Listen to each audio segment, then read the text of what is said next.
Hey guys, Tom with BuyMeAniPhone.com back at you today. And today what I wanted to do is give you a real brief synopsis of the video you're going to watch today.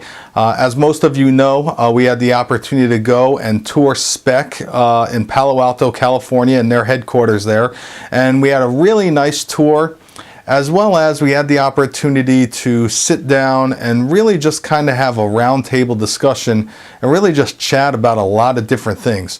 So we have a ton of footage and I've been editing it for the last couple of days. And what I've pulled out for today's video is really the discussion that we had on iPad accessories, and pretty much just a lot about what's going on with Apple and the iPad. So without further ado, I'm going to throw you right into the video. I want to again thank Brent and Bryan for taking the time out of their schedules to sit down with us and spend all that time with us. And I want to send out a special thanks to Edith for setting up our visit at Speck. So guys, I hope that you enjoy this roundtable discussion, and let me know with some comments and some ratings, and see if these are the types of videos that you guys want to see more of. So I hope that you enjoy the video from Speck and our roundtable discussion.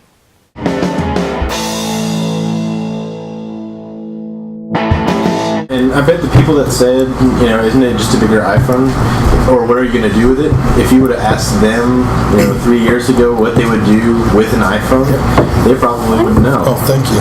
So it's just over time that, Apple products just sort of like seamlessly integrate into your life, that you take them for granted until it dies or you drop it or lose it, and then you realize how significant it was. And the iPad's going to do the same thing. A few people are going to buy it and start playing with it, and all of a sudden it's going to become part of your life, and you're not even going to realize how significant it is. That's very much an Apple motive. That's an Apple ethic. Well, even like when they first announced the iPad, everybody's like, iPad, this is the stupidest name on the face of the earth. But when they came out with iPod, exactly. But now, they announced it 6 weeks ago? Is that what it is? About 6 weeks? Yeah. Now you just say iPad and it's not a big deal anymore. Sure. That's what they do, is they take other processes or thoughts and they kind of transcend that and they redefine it, and that's really what Apple does. It's the core. It's that think different. They're not going to leverage other people's icons. They're all about new ones, reimagining new icons. So what are you guys planning for kind of iPad besides? I know you've got some interesting stuff in the work, and so you don't want to put everything out there. No, we know iPad's coming pretty soon, and I'll try and talk to some of the designs, but we're right on the cusp, obviously, of the device hitting the stores. A couple of things. We actually have been working closely with Apple on a few things that you'll see exclusively in there. I brought a couple of products that I can show you today. Okay, actually, it's not only some of the new things that we're doing for iPad, but also it's new for Speck as well in terms of category and materials and things like that we're doing. But we actually have a product called Pixel Shield. Oh, kind of like the Pixel skin. Yep.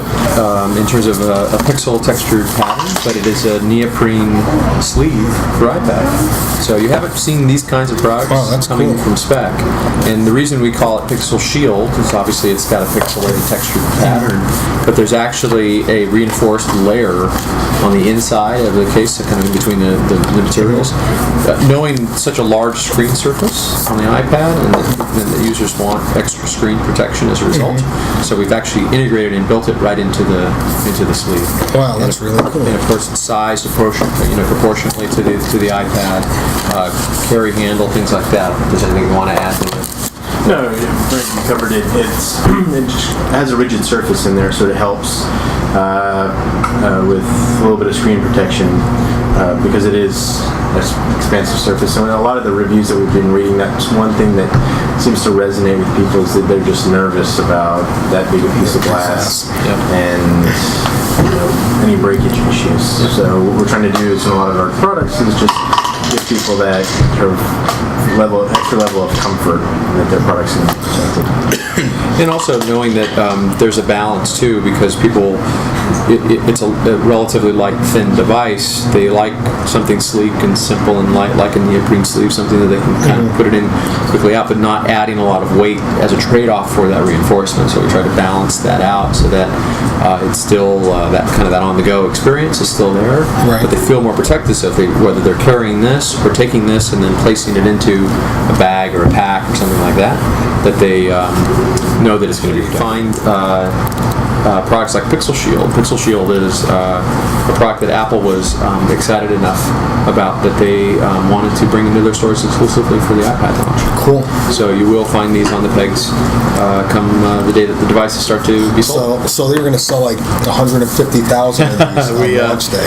We anticipate they'll probably do pretty well. Yeah, I'm pretty sure they will.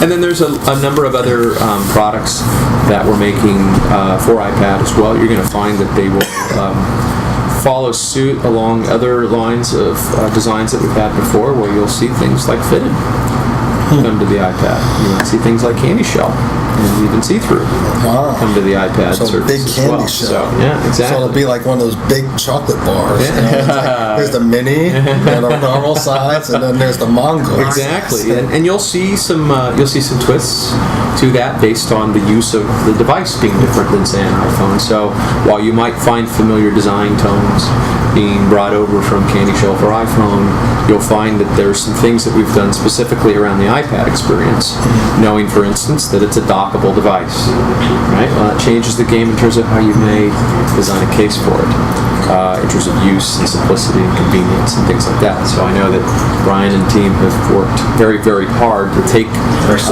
and they're still working very, very hard to make things like fitted and like candy shell and other popular designs that we've put out on the market really, really work well for iPad.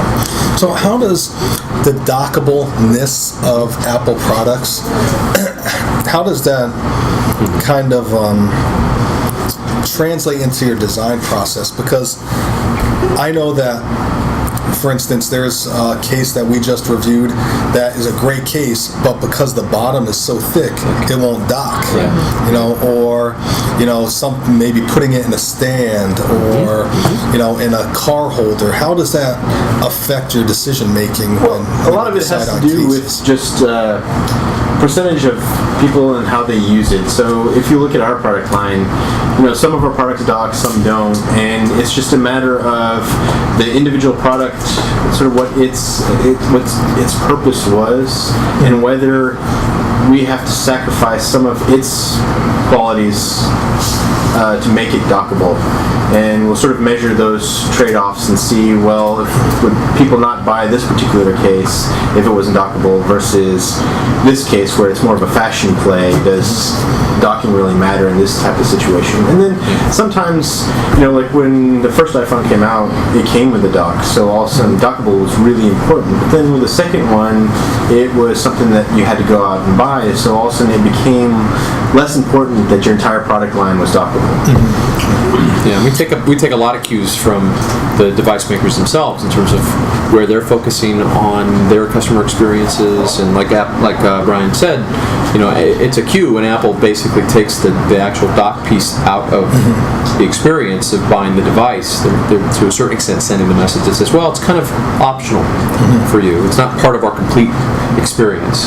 And we looked at that and also said, yeah, with anything, like each product is a personality, like we talked about. So we look at that and say, well, okay, in some instances, we're designing a product for a customer base that values dockability and need to make sure that those feature sets are there, are primary in the experience, versus other designs where they maybe are more fashion or apparel or affinity based in terms of what the appeal is on the case or the design. And physically docking is less important. So, but you'll also find that we also know the reality of the products, and that all products, especially Apple products, are typically connected and or charged through some sort of docking. So you'll find that even things that don't necessarily fit in a dock with the case on, there's still complete access to all the ports and controls. So you can still connect the 30-pin cable, you can still do those things.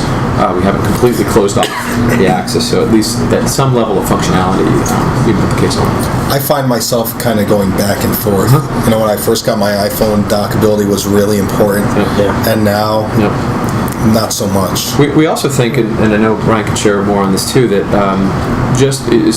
we talk about iPad. iPad will present itself in a very different use experience because it's essentially, when you think about an iPhone docked in terms of screen size and presentation, and you think of something like an iPad in terms of screen size and presentation, how you might interface with it while it's in dock position.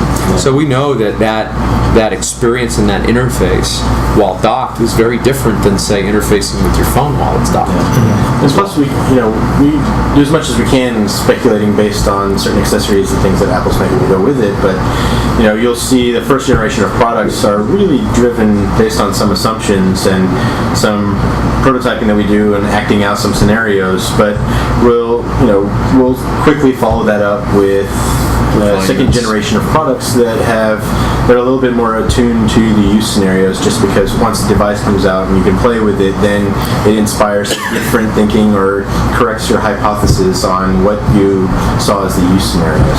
So then products get tweaked in and sort of shifted. Yeah, that's kind of what we were talking about earlier in terms of how we really try to listen to the market and the customers. And there's new devices, especially a new experience like iPad, which hasn't been experienced before. So good companies and good accessory companies are going to look at that, listen to it, and adjust and refine their designs moving forward. So we know that while we may come to market with initial products, that those products more often than not will change. There will be refinements, enhancements based on that. That's kind of at least how we approach what we do.